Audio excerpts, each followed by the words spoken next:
Hey everybody, it's State Representative Greg Meyer. I'm here with my wife's baby goats. I want to talk to you a little bit about the legislative session this year, but before I do, I just want to say thank you to all the R-Shot viewers for sharing videos and getting the good word out. I know you're going to be there when it's campaign time, and we have work to do to get out the vote and flip North Carolina, take the state back. I'm going to talk to you a little bit about the legislature for a few minutes, and I'll be back with a little bit more of these cute baby goats. I think this year's legislative session is going to be remembered more for what Republicans did to steal powers from Governor Cooper and to mess with our independent judiciary than it is for anything productive that got done for the state of North Carolina. I mean, can you think of any major success that came out that's good for people this year?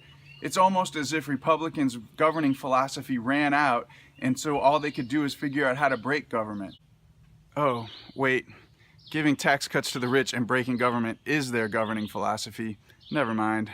This all goes back to December when Republicans called a special session to steal some of Governor Cooper's powers and pack the Supreme Court. Luckily, we were able to block their court packing scheme, but all through this year they continued to take powers away from Governor Cooper. They took away the governor's control of the state and local board of elections. They removed dozens of appointments from Governor Cooper's authority.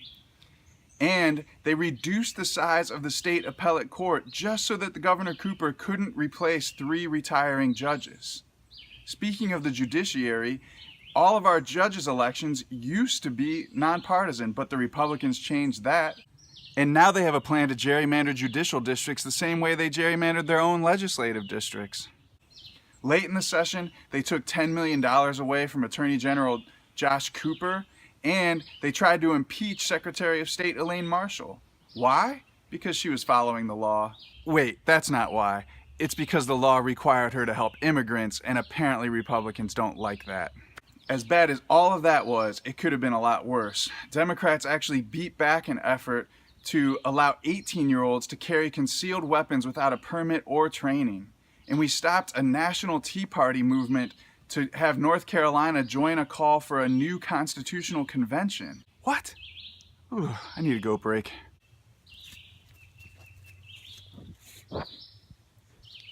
This is unprecedented obstructionism. First, steal the governor's powers. Second, politicize our boards of elections. Third, make the independent judiciary partisan. And fourth, threaten to impeach any elected official that you don't like.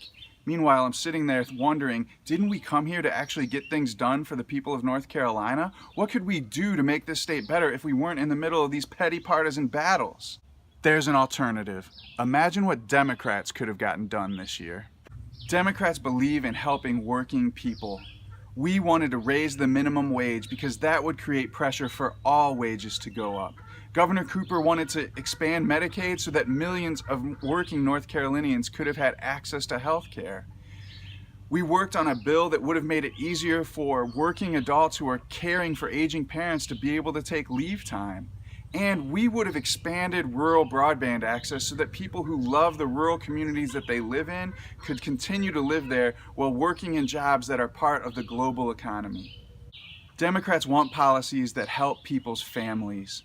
In the wake of HB 2, we introduced a bill that would have expanded statewide non-discrimination protections to LGBTQ people.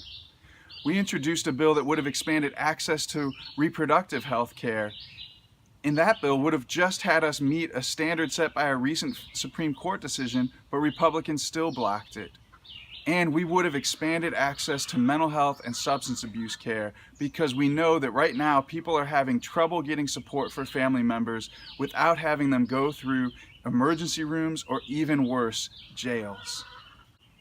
And Democrats would renew our state's investment in what we were once most proud of, our education system. Everyone knows that we would give more pay to teachers than the Republicans have. We also would have helped our state's 400 plus failing public schools. Governor Cooper had a plan to make community college tuition free to North Carolinians. And imagine if we would have taken the Republicans' corporate tax cut and used it to help people pay off their outstanding student loans. The best news this year came from the Supreme Court when they told us that we're no longer going to have to live under the gerrymandered districts that give the Republicans so much power. The next elections are going to be our shot to turn the state around and do good for the people of North Carolina.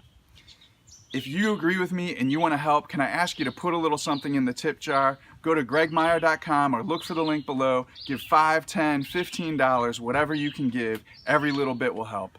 Thanks, y'all, and enjoy a few more minutes with these cute baby goats. Thanks everyone for being Our Shot viewers. We've had over 300,000 views of the videos so far this year. And remember, if you can, please make a contribution. All the money you donate helps create these videos to get the word out or to go help us elect more Democrats next year. And we need every bit of support that we can. This is our shot to play with baby goats and to take back North Carolina. Come on. Up.